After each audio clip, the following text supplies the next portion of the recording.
It may seem that countries keeping the same name and meaning are the modern ones. Well, not always. Yemen, Canada, and Lebanon are fascinating examples of nations whose names stayed almost identical across languages. Meanwhile, some of the world's most ancient and famous countries hide incredible layers of meaning behind their different names. In this episode, we'll explore 10 countries known by different names and uncover the secrets behind them. Let's dive in.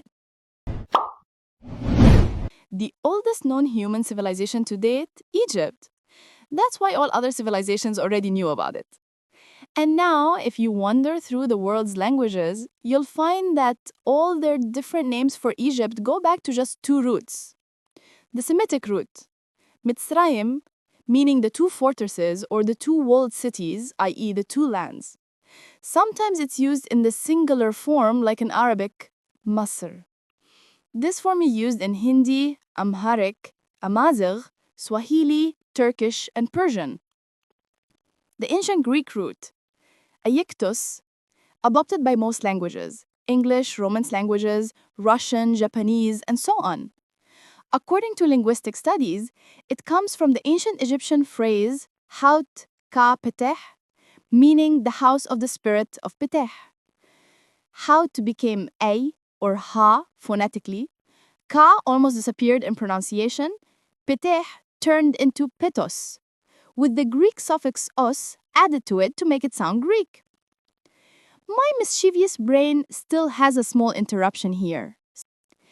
I once came across a letter written by Muhammad, the Prophet of Islam, to the ruler of Egypt. It began with, "From Muhammad, son of Abdullah, to the Al-Muqawqis, the great of the Copts."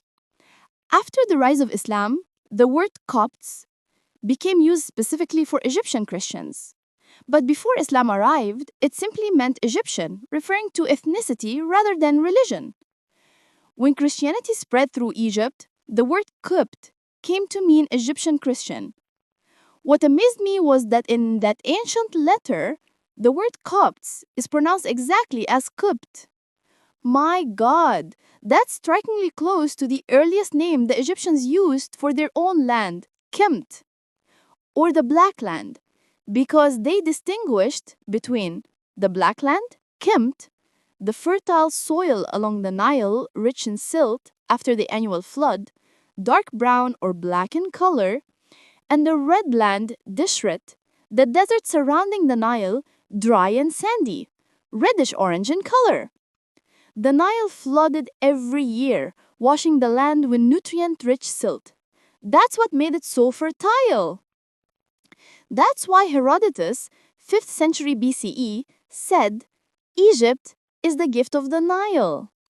But according to his own biography, Muhammad did not study the Greeks, so he might have meant the Kemt.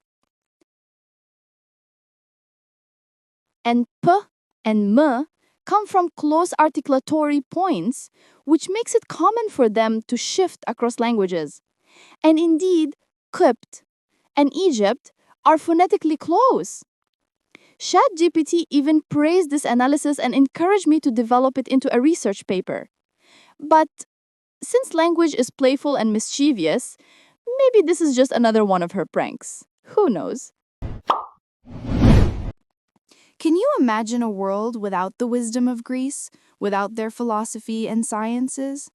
Greece is one of the richest civilizations ever to appear in human history, and one of the most influential in our lives even today. And its name is no less fascinating than the amounts of wonder found in its history. The roots of the word Greece go back to both ethnicity and meaning. The region we now call Greece was once home to 4 tribes. 1. The Ionians. They lived in eastern Greece, especially on the Aegean Islands and the western coast of Asia Minor, what is now western Turkey, an area once called Ionia. They had a deep love for thought, art, and philosophy. Athens was originally Ionian, as was Miletus, home of philosophers like Thales and Anaximander. The Ionians were more open to Eastern influence. Their civilization blended with the ideas and sciences of their Near Eastern neighbors. Symbol in Greek thought, mind, and art. 2. The Dorians. They came from the north and settled in southern and western Greece, mainly Sparta and Crete. Warrior people, strict, disciplined, conservative. Their most famous city is Sparta. They weren't much into art or philosophy like the Ionians, but they excelled in military and political organization. Symbol in Greek thought, strength, and discipline. 3. The Aeolians. They lived in northern and central Greece, and some migrated to the northwestern coast of Asia Minor. More rural and simple, less influenced by the big cities. Famous cities are Lesbos and Boeotia. Known for lyric poetry, the poetess Sappho was Aeolian. Symbol in Greek thought, emotion and poetry. 4. The Achaeans. They lived in the Peloponnese, southern Greece, and appeared during the Mycenaean period. Character, the oldest of the 4 tribes, the legendary warriors of the Iliad. Famous cities, Mycenae and Messenia. They built a strong and prosperous civilization known as the Mycenaean civilization, the foundation of later Greek culture. Symbol in Greek thought, heroic glory and myth. Now, the Eastern peoples first got to know the Greeks through the Ionians, who lived on the western coast of Asia Minor, modern Turkey. That's why all the Greek people came to be known in the East as Yavin or Yunan. This name still appears in Semitic, Indian, Turkish, Indonesian, and Malay languages, and even partially in Chinese. The Armenian name for Greece also comes from the same root, just with a little sound shift, the Y turned into an H. As for most Latin and Germanic languages, they took another root, Graikoi, the name of a Greek tribe known to the ancient Italians, the Romans and Etruscans. The Romans used it and said Graeci, and from that came Greek, Grecia, or Greece in European languages. But don't go too far, there's still a twist. The Greeks themselves never called their country by either of those names. They call it Ellada. Ta-da! A third root taken from Hellenes in ancient Greek. From Helen, the mythical ancestor of all Greek peoples. That's where the term Hellenic civilization comes from, which we still use in history and culture. So, if you ask a Greek today, which country are you from? He'll say proudly, Ime Ellenas, I'm Hellenic, means Greek. And it seems China may have adopted this root too. Sheila, maybe. And among all the languages that borrowed or adapted one of these roots, the Georgian language kept its original worldview, calling Greece this word pronounced as Saberzeitne, which literally means land of the wise.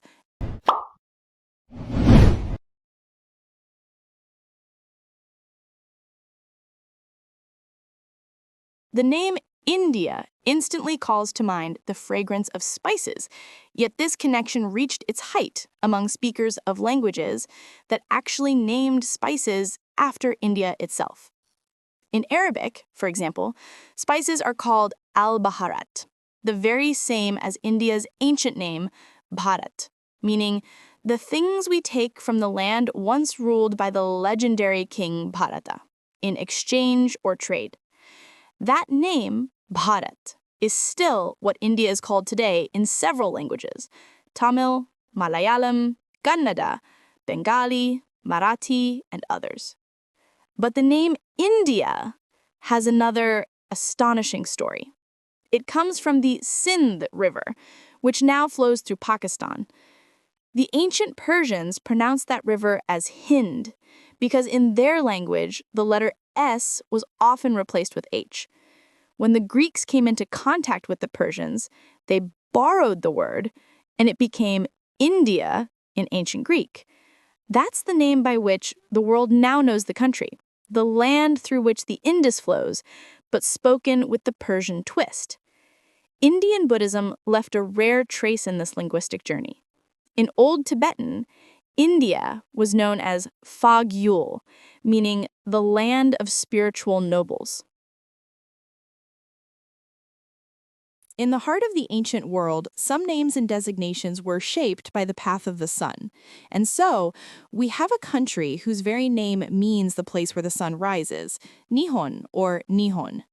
When the Chinese heard this name, they pronounced it Zhuben, which literally means sun root or bottom.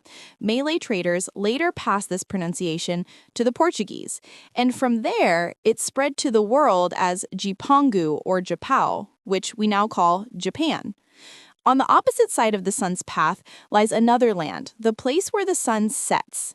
That is the meaning of Morocco in Arabic, one of the country's two official languages there.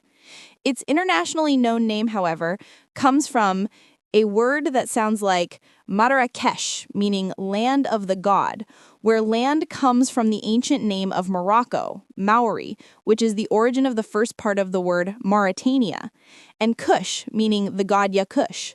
The result, the land of the god Yakush. While China may seem like one of the countries called by the same name in almost every language, China, have you ever wondered what that name actually means?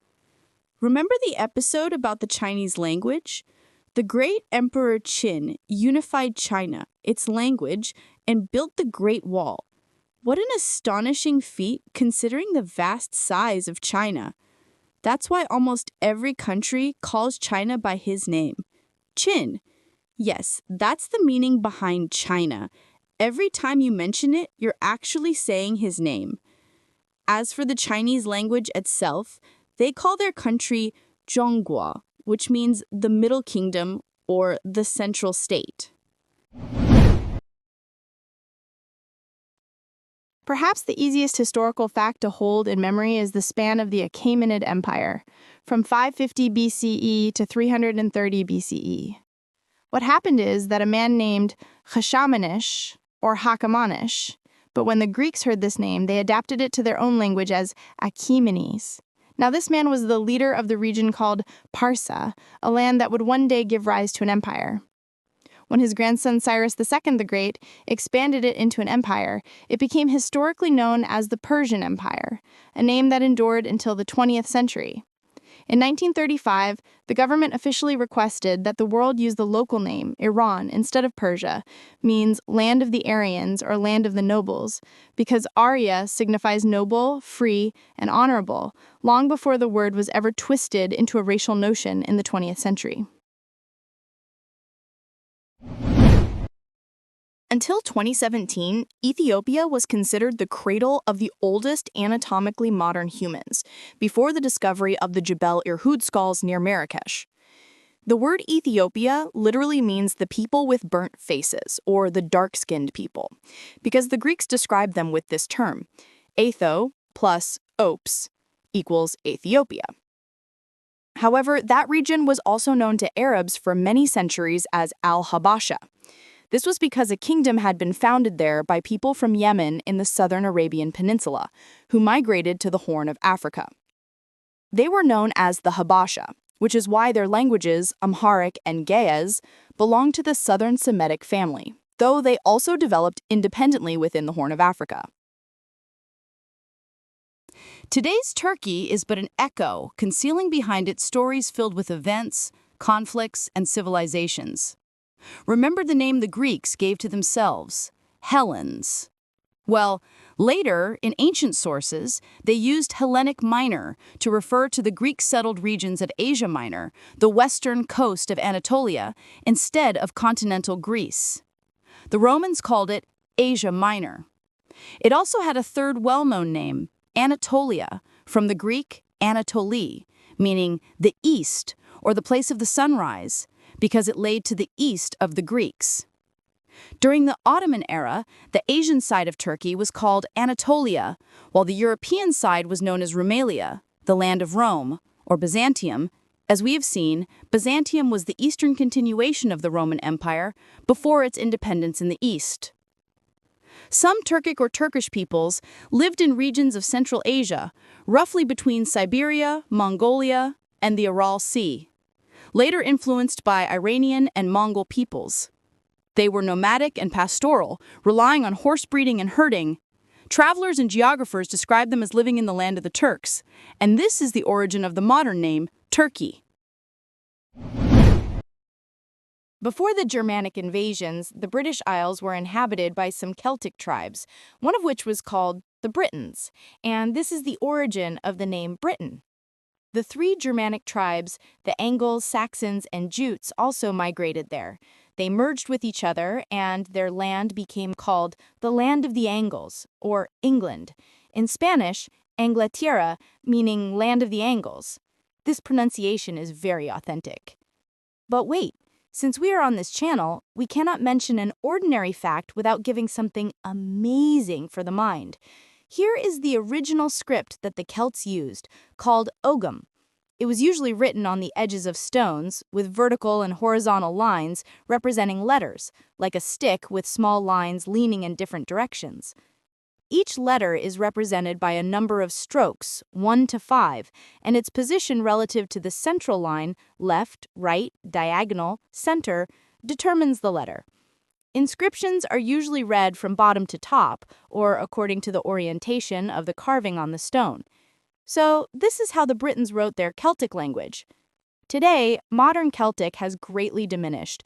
The largest areas where it is still spoken are Wales and Ireland, while the rest of the land of the English speaks English, which is a unique language that formed and established itself spontaneously under sudden circumstances through a major sound shift, which shapes the English we know today.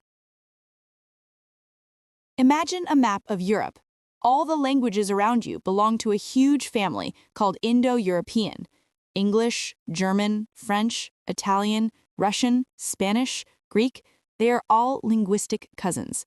But in the middle of them, there is a strange linguistic island: Finnish, Estonian, Hungarian, three languages with no relation to the rest of Europe. And these are the Uralic languages. A branch of the Uralic peoples was called the Finnic people by the Vikings and ancient Scandinavians, and so their country was named Finland. But in their own language, which has Uralic origins, they call their country Suomi. Did you know that?